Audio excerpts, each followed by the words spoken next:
What do you see when you imagine the future? When we picture what's to come, we often think of innovations that take us to new heights. Some of them are already here, and every day, thousands more make the jump from our imagination into reality. Nowhere is this more evident than here in Japan. Fourth Industrial Revolution technologies are fundamentally transforming the way we do things. All this is happening so fast, and we must do more than just keep up. These emerging technologies open up boundless possibilities of what our future could look like. Technology is not a simple solution to our problems. It poses questions that we need to answer and guidelines we need to write together. That's why we're all here. A global event hosted by Japan that brings together the world's leading voices across disciplines and geographies. How technology will shape our tomorrow depends on the choices we make today. And that starts now.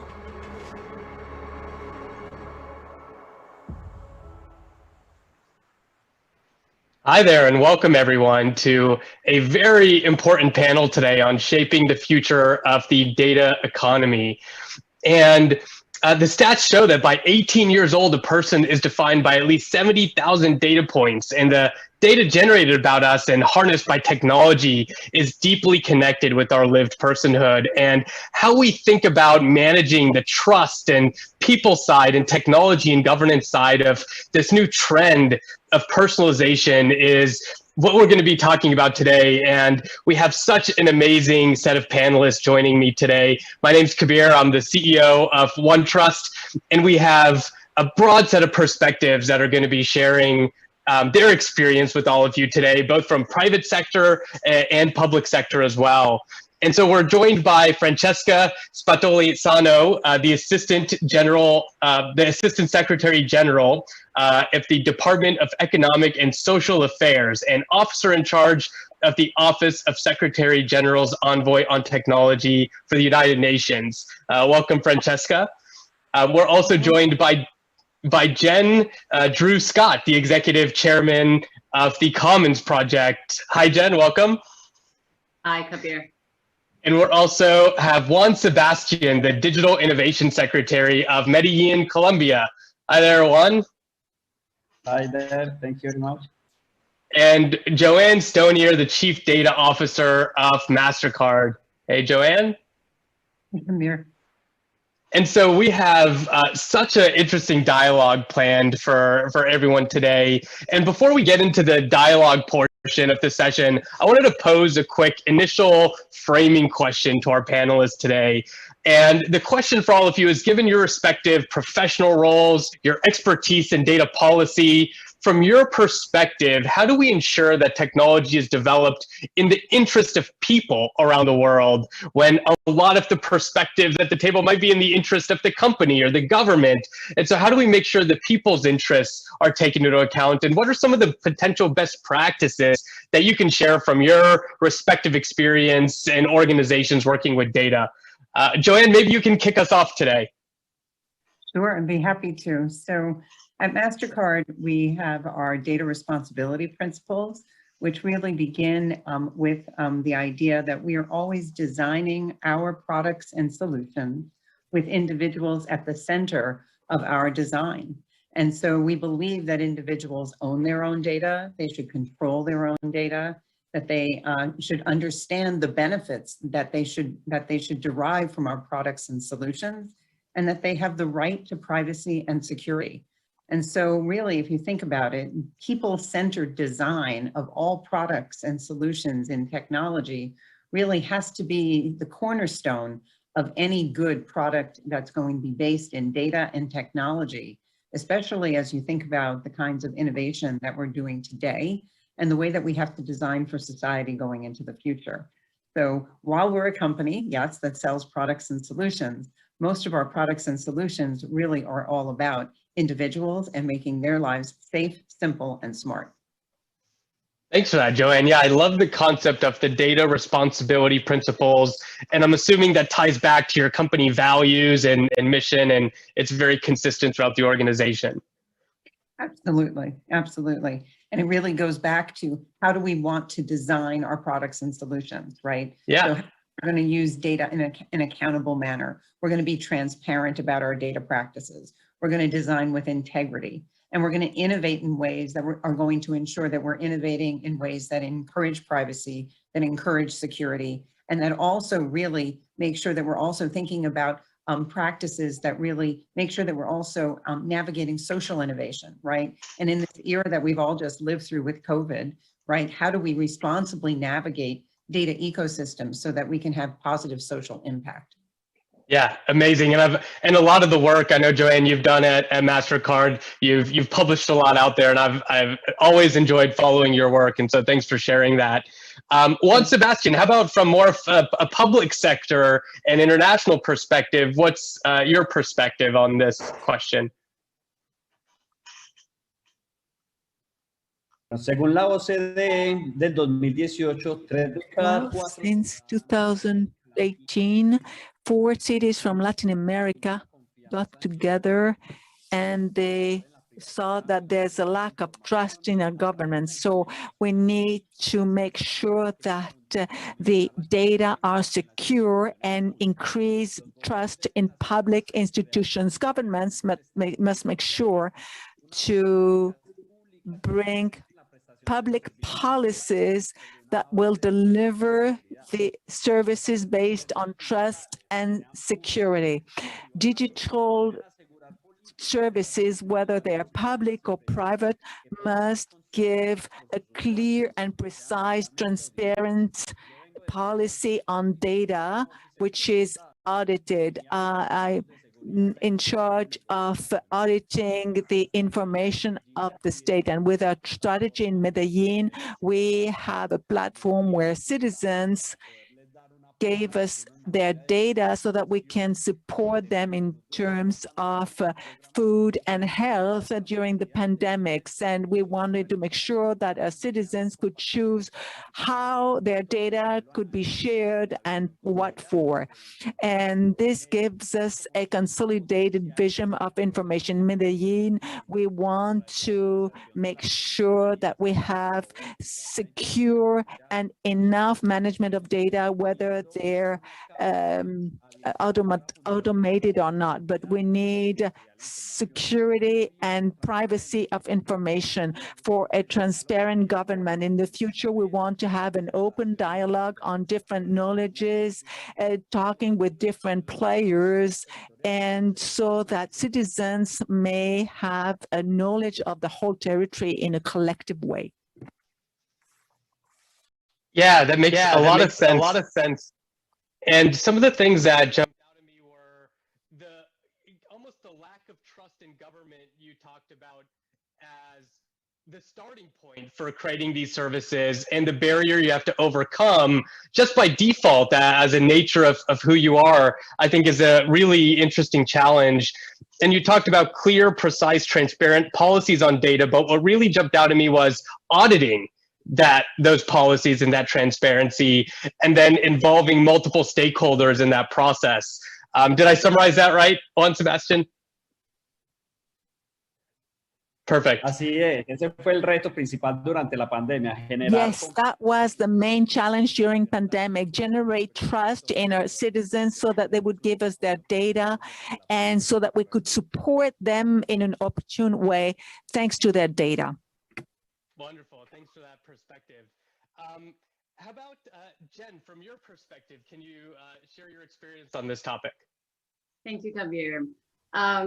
80% of the data floating around the world are created by individuals, and majority of this data are really controlled by 4 companies in the US and 2 companies in China.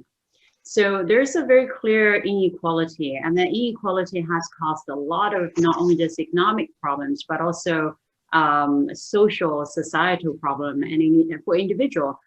As we are creating this very important, very valuable resource for a handful of few companies, we actually don't have a lot of options in terms of controlling and owning our data. So I think that digital economy 1.0 have this very concentrated data ownership in very handful of few companies in the world is broken. So obviously in the world, there are a lot of legislations and regulators are very focused on top-down approach. I'm more interested in addition to that top-down approach, what is the bottom-up approach? There are two folds. Number one is how do we create decentralized technology that truly enable individual and empower individual and put it into people's hands? Secondly is, in addition to technology, we all know this is not only just a technology problem, there is a business model problem, there is a governance problem as well. So how do we create this kind of governance model that will enable and empower a service, digital service or digital infrastructure that's built and it's truly focused on serving the people? We all know the most powerful, most valuable part in a lot of those digital services is really the data. So if your profit and incentive is, corporate incentive is focused on generating profit, then it's very hard to practice that value. So at the Commons Project, we try to address this both issues. One is we establish a nonprofit, so there's no shareholder or venture capital investors holding us, pressuring us to sell individuals' data. Number two is, you know, this is a horrible global pandemic. We are working on building Common Pass, which is a digital wallet and digital passport for individuals to carry their COVID-related health data, but that data is completely controlled and owned by individual. So I think it's very important to have a bottom-up approach to empower individual truly from the tools, but also what is the incentive of the technology providers putting this kind of tools in the market. Thank you, Kabir. Yeah, Jen, really interesting. And the way you talk about the concentration problem of control of data and the societal impacts that have, and taking a little bit of a leap, Jen, on what you said, knowing that so much of innovation is driven from AI and machine learning today, having those major data sets is a competitive advantage. And so these can create competition problems and antitrust issues, and empowering that individual. You talked about what I'll call goal alignment, and there's maybe a fundamental bias in the business models where if you can layer in nonprofits and more individual empowerment, some really interesting strategies you're working on at the Commons Project. Did I understand that right? Yes, I would also add, you mentioned competitive advantage. I will argue that as we have more and more individuals realize how powerful the data we produce, how valuable the data we produce, I think it's a different form of competitive advantage when new generation of companies, organizations building digital service and digital infrastructure, putting privacy and individuals' data ownership in front and center. That will become a new form of competitive advantage as well. I'm a full believer in not just privacy and individual control, but trust is really the currency. And we're starting to see buying patterns based on values, not just price and quality anymore. And so fully a believer in what you said, and we've seen it in practice, Jen. So fascinating work that you're doing. Francesca, I'd love to hear your perspective on this. Yes, it's very interesting, this conversation. We all address the same issues from our different perspective, indeed. And let me say the United Nations Secretary General has issued his roadmap for digital cooperation in June 2020, so less than a year ago. And this presents a number of challenges and opportunities, of course, that these technologies offer to us today, and outlines the Secretary General vision for a more equitable way to address, an inclusive way to address the challenges and opportunities we're talking about. And in particular, it ends up with 8 recommendations to advance cooperation in this area. And these include digital inclusion, as I was saying, for those who don't have access or cannot afford the access, or who have other reasons to be marginalized. but also focuses on human rights and online trust and security, as we are talking, as well as digital public goods and data protection. Of course, we have seen how important it was during this pandemic to have the right data at the right time, for instance, to protect your health. So how topical is that? And I would say what we consider this roadmap or this document as the framework for our action as the UN in this area. And one of the principles is that we want to approach it in a multi-stakeholder way. That is, referring to what Jen was saying, the different actors, the different interests, the different point of view, all have their role to play, all have to be there in this debate so that we come out with something which is more fair, equitable, and a balance of the interest in question. Obviously, there is an economic dimension. The importance of the data economy is for growth is obvious, but also the great impact that the data economy and the data technology can have for innovation, for social objectives, for sustainable development is very important. And this is what we focus on, bridging the digital divide and the gap in, for instance, skill set and this kind of things. For us is very important. And as I said, the approach, the method is a multi-stakeholder approach so that everyone has a chance to have their views, their interests, and their rights included. Thank you. Yeah, of course. And Francesca, it's wonderful to hear the work and the groundwork that the UN has already done in this area. And it sounded like working hard to balance the positives in innovation, the social and sustainability goals and outcomes that can all use this data, and the need for the timeliness of data at the right time. For example, what we experienced with the pandemic with the human rights aspect. And I think that was a theme we heard in everyone from Jen and Joanne and Juan Sebastian is everyone referred to the human rights and the right. I think Joanne, you started with the right of privacy and security, and Jen and Juan Sebastian, you talked about it as really a fundamental right, not a privilege or not something that's an afterthought. And it was great to see that consistency, Francesca. Francesca, for the audience, you referenced the document that the UN worked on. Can you just share with the audience where they can find that document if they are interested in their own research? Sure, it's I will put it in the chat. It's in the UN webpage. It's called the Roadmap for Digital Cooperation. Excellent.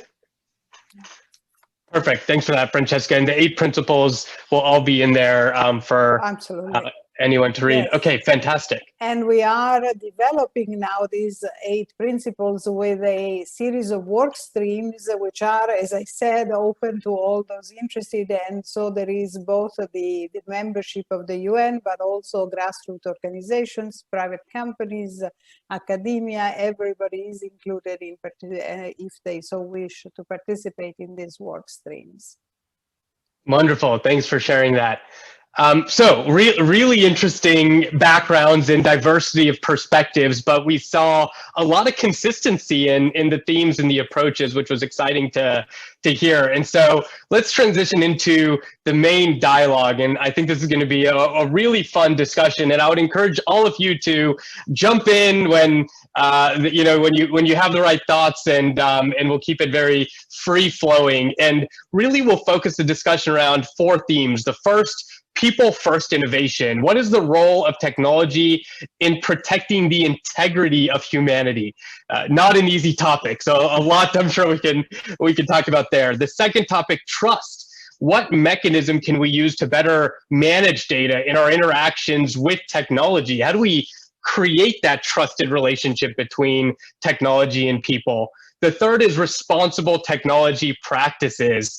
And in the midst of just a technology upheaval that impacts humanity, how do we fundamentally transform the way the economy and society is organized using data. And then fourth, empowering people, something that you all talked about as well. How do we take into account the individual, empower them, knowing that their data can take very different forms?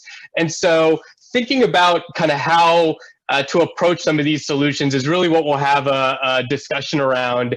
And I will ask maybe Juan Sebastian for you to kick us off with some of your thoughts here.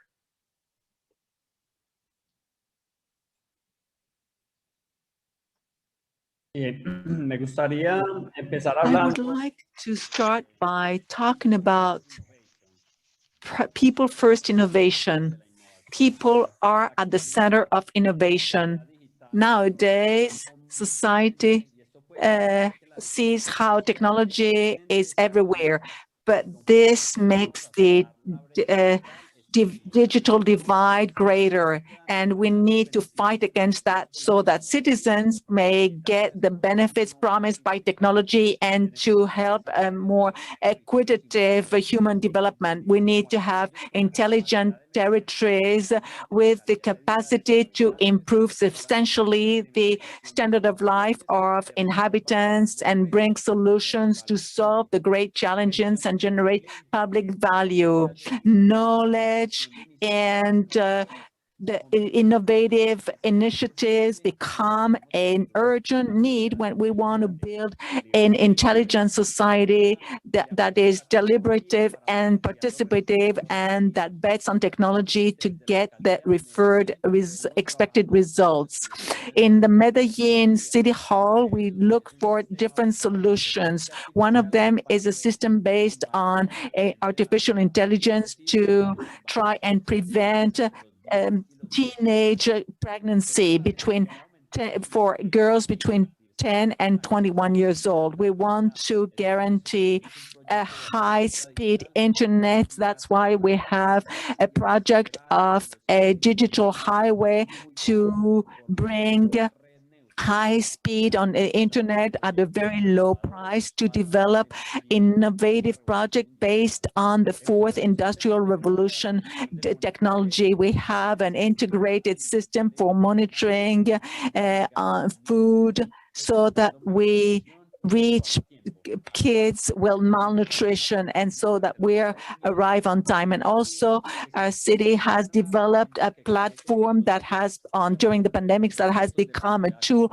to solve everyday challenges with regards to the ethical use of information. We have 3.7 million individuals registered, 450,000 educational institutions, and the platform combines data, artificial intelligence with an application for a policy for the police certification. And some of our workers go from home to check the physical and mental health. And we have an artificial intelligence data analysis to get resource and see if a kid is not doing so well at school, or if there may be an intra-family case of violence. Right. Thanks for that, Juan Sebastian. And there are a few themes I heard.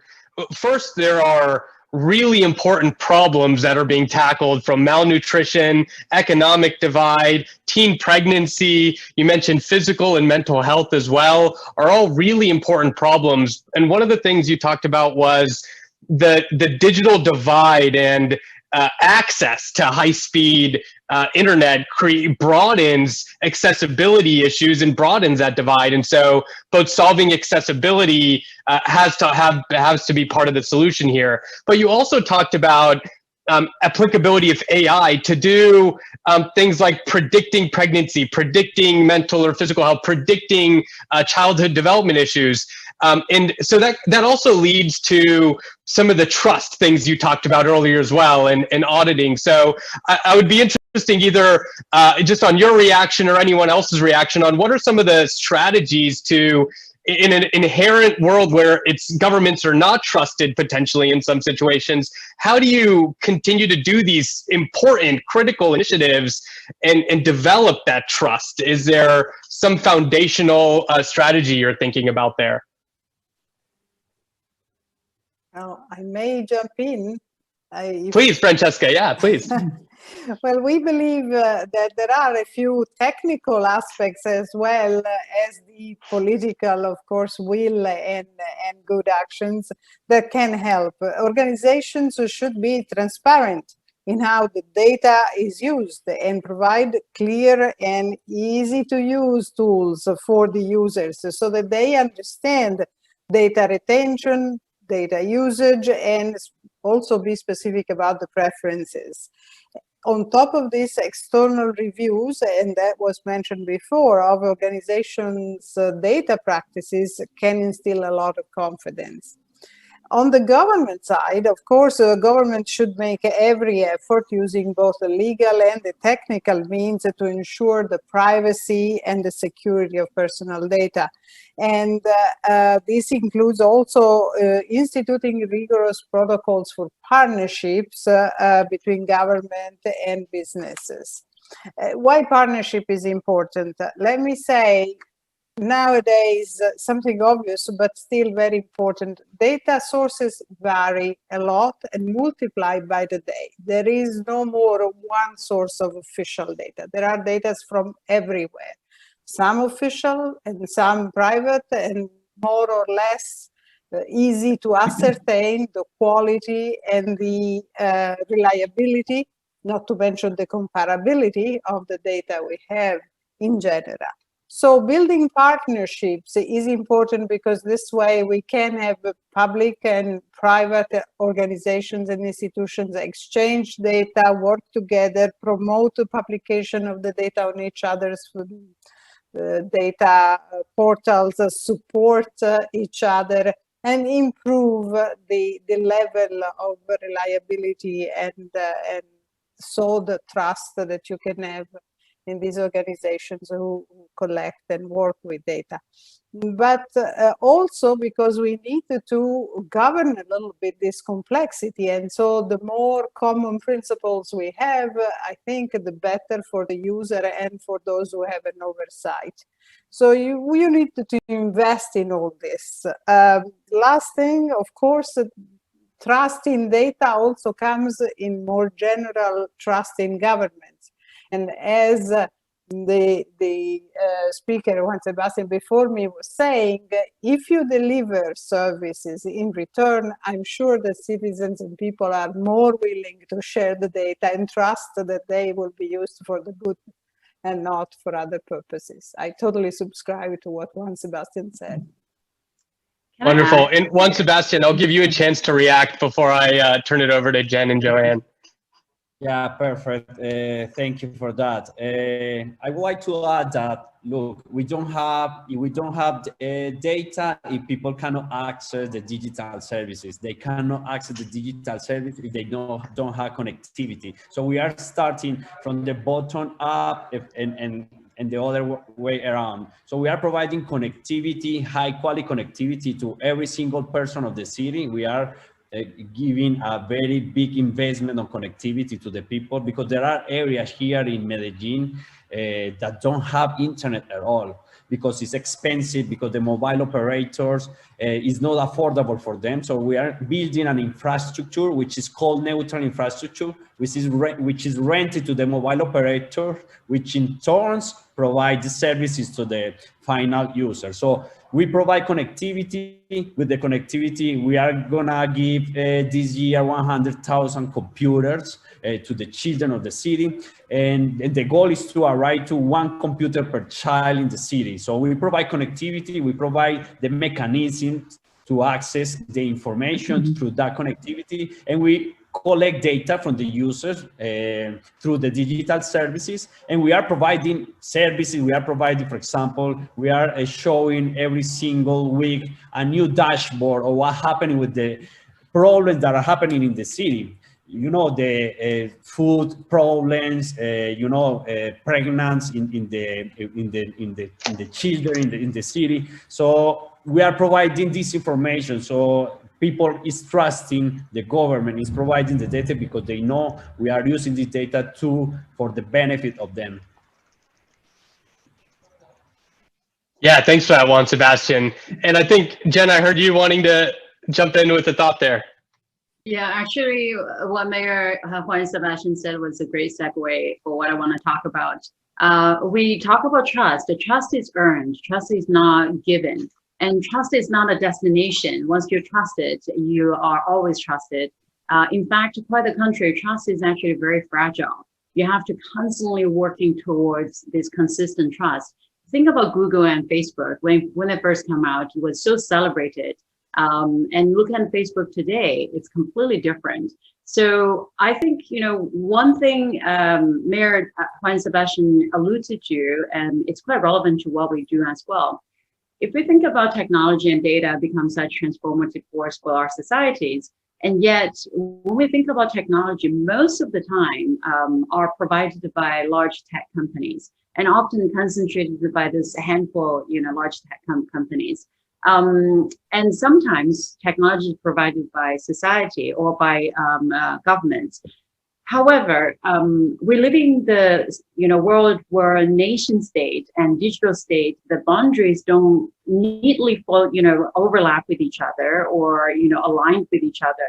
Often we're thinking about certain type of digital services or digital infrastructure.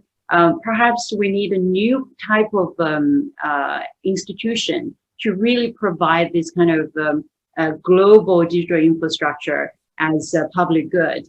And at Commons Project, the reason in the past few months, less than a year, when we try to pivot from providing Android version of Apple Health for Common Health to provide health data interoperability between hundreds of different health providers in the US, to pivot to provide Common Pass, which is provide this COVID-related health data interoperability between different countries. And the momentum we generated in the past few months has been astonishing.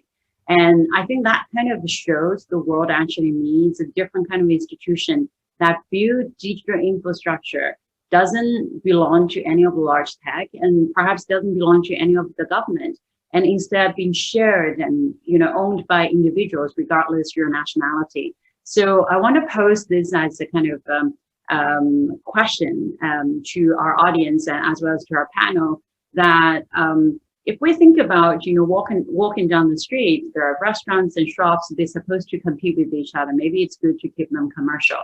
But if the road also become commercial and each section of the road you walk, there are some venture capital investors or IPO return, shareholder return requests need to maximize the profit, and then that would be a very bad result.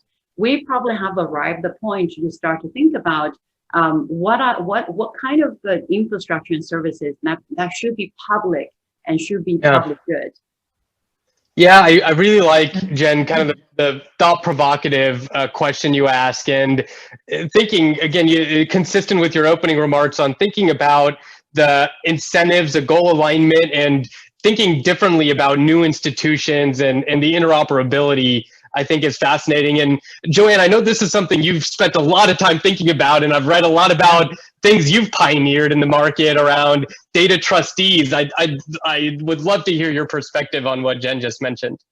Yeah, no, I think Jen makes a valuable point. I think everybody's made some really interesting points, because I do think we're at a really interesting time when you think about the kind of innovation that has come out of COVID, right? And really the cooperation that it has taken for us to navigate, and the amount of data sharing it has taken, and the amount of trust actually that individuals have placed in governments, in hospitals, in health workers, in scientists, for us to come so quickly from a pandemic to vaccines, the use of AI, right, in finding solutions, the types of information that has been shared, the types of vaccine passports that Jen is talking about, and how all of that innovation has happened relatively quickly. And yes, there's been trust, but there's also been harm, right? We've watched a really wild ride. I know, see Jen's nodding now. We've watched a pretty wild ride around data and technology. And I do think that we are seeing some type of shift. And in the 4 questions or 4 areas that you posed to us, Kabir, I do think that we're going to see some needed change happening for all of the players, whether it's private enterprise, whether it is public government agencies, whether it is civil society organizations. I do think that we are all trying to understand what are our roles as individuals in trying to design the future with this resource called data and technology. What's the role, what's the responsible role, and how do we do it? And I do think that what we're coming to find is that we need more commonality and we need more common platforms. And Kabir, thank you for referring to all the work that we've done, but there's so much more to do, right? So one of the things that we've been working on at MasterCard is how do you get responsible data practices across an ecosystem? We operate a payments ecosystem. How do we ensure that our payments ecosystem has responsible players? How do you ensure that data is accurate? Juan Sebastian talked about this a little bit. He also talked about how do you make sure that you're inclusive, right? How do you make sure we discovered that if you don't have information about all of society, right, as you're making decisions, we see the inequities and we see that amplified in artificial intelligence, right? We see then misinformation. I'm not talking even about data quality here. I'm just talking about missing information when we talk about AI, machine learning, and then the resultant impact of that.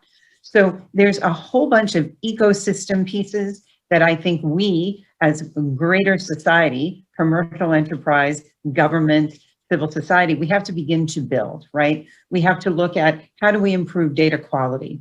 How do we improve information sharing? How do we get to those information sharing standards? And how do we share information without it being personal information? So that individuals actually have a right to say, yes, it's okay for you to share my personal information, or no, share some proxy information for us, right? Instead, how do we use synthetic information? How do we use privacy enhancing technologies? How do we do other types of methodologies? So I do think that we're coming up with some interesting alternatives, and I do think all of us have a really interesting role to play in that. And I also think we're going to come up with different ways to describe the rights as well as liabilities in society for all of this. But I think we're just at the cusp of a very different conversation as we look at all of the connectedness of all of the different parties and players. But I do think it goes back to trust. And I also think it goes back to do this in a way that's responsible. Yeah, and I think, Joanne, one of the themes I picked up on was how you talk about we're really at this inflection point, and you know, COVID and the pandemic has given us some really specific implementation examples, almost created a forcing function of how interoperability works, how AI at scale, data across borders at major scale for good. But there are unintended consequences, I think we all see as well. Now, in just a couple minutes, we're going to turn it over to Sheila to summarize the discussion for us. But I wanted to give everyone 45 seconds to just share some final remarks that you didn't get a chance to get across. Francesca, I'll start with you. Okay, thank you. Let me say, I share what John was saying about the accuracy of data, the inclusiveness, etc. What I would like to say is that there is room, we believe, for, and even a demand for international principles in this area, which would underpin how citizen data is utilized, stored, shared, so that you can protect fundamental human rights like privacy. And we have now different laws in different countries. This will multiply once again. And what is missing probably is a core set of principles, so that these different existing national laws will respond to the same basic human rights principles, and also will offer equal protection to all individuals, wherever they are, wherever they happen to be. Thank you. Thanks for that, Francesca. Jen, if you could summarize some maybe 30 seconds. I think, as mentioned earlier, goal alignment is extremely important. We can have the nicely sounding policies, the most pleasant, inspiring slogans, but end of the day, if you don't have the right business model or right kind of a governance model to govern what you do and to shape the tools you actually put into people's hands, none of the slogans or policies is going to be useful. I've been saying this for probably 2-3 years now, that we're hitting this inflection point from digital economy 1.0 to 2.0. I would like to highlight that in countries like China and India, both countries from different angles started to have this person-based data management system. One is through Indian Stack, and in China is through Digital R&D, how to empower individual to not only just owning their data, but also have their economic value of the data being reflected in the ecosystem. This kind of bottom-up approach, combining with the right governance structure, is the future. Juan Sebastian. Desde las autoridades públicas debemos generar From the public authorities, we must generate well-being for our citizens, and we should focus on an integral benefit under the government's ruling. From the government, we've been working hard on having laws that will enable citizens to have a say on their data and its use. So from the Medellin city, we've wanted to offer security for citizens' data, and they are able to modify them. And in Medellin, we want to use data to understand citizens, and so that we can meet their needs, and in an agile way, but also respecting the principles that are security, safety, health, employment, and education. We want to empower the citizens of Medellin with a software so that Medellin becomes an innovation hardware and a hub. And we have invested more than ever in education and also to prevent malnutrition. Joanne. Real quick, responsible data innovation is going to require all of us across the ecosystem to work together to find the right practices, to do it in a way that navigates both the opportunity, but also navigate the risk, so that we can actually continue to share information in a way that helps us innovate the next generation of products and services for all people around the globe. Thanks for that, Joanne. And now to wrap us up, I'm very proud to introduce Sheila Warren, who's the Deputy Head of the Center of the Fourth Industrial Revolution for the World Economic Forum. Sheila, over to you. Thanks so much, Kabir, and thank you so much to all of our panelists for this excellent conversation. One thing I think has become really clear is that as we move to this inflection point caused in part by the pandemic, we're going to see a continuing equation of the concept of responsible innovation with the concept of empowering individuals and creating more agency in the data ecosystem. We're going to see more understanding that we have to be looking at existing inequities in society and creating policies that are addressing those inequities very deliberately, because otherwise we're going to see continuing increase in the haves and have-nots when it comes to access to the digital economy. Now, here at the forum on the Data Policy Platform and also on our Global Futures Council, which Joanne co-chairs for us, we think a lot about these topics, and we look at concepts such as empowered data societies. How do we actually pilot policy that can move towards a more empowered human element within a data ecosystem? How do we think about the advent of data intermediaries, whether they're data trusts or whether they're different sorts of data marketplaces that can actually provide, again, this more equitable allocation of risk and reward across the data ecosystem? And how do we really think about different kinds of policies that can come in a more interconnected global way? We think a lot about the intersections of technology, and rather than kind of the silos we tend to disappear into, whether those are cultural or geographic or even by sector, we need to start breaking down some of those barriers and silos and start working together and cooperating across these different divides to ensure that the practices that are working in one sector are brought over to other sectors as well. So with those concluding remarks, I want to thank everyone today for joining us for this session. Stay tuned for other similar panels on throughout the course of the summit, whether it's on travel, whether it's in financial services and access, on digital public goods. We're really looking forward to joining all the rest of you later. And thank you again for your time today. Thank you. Thank you very much.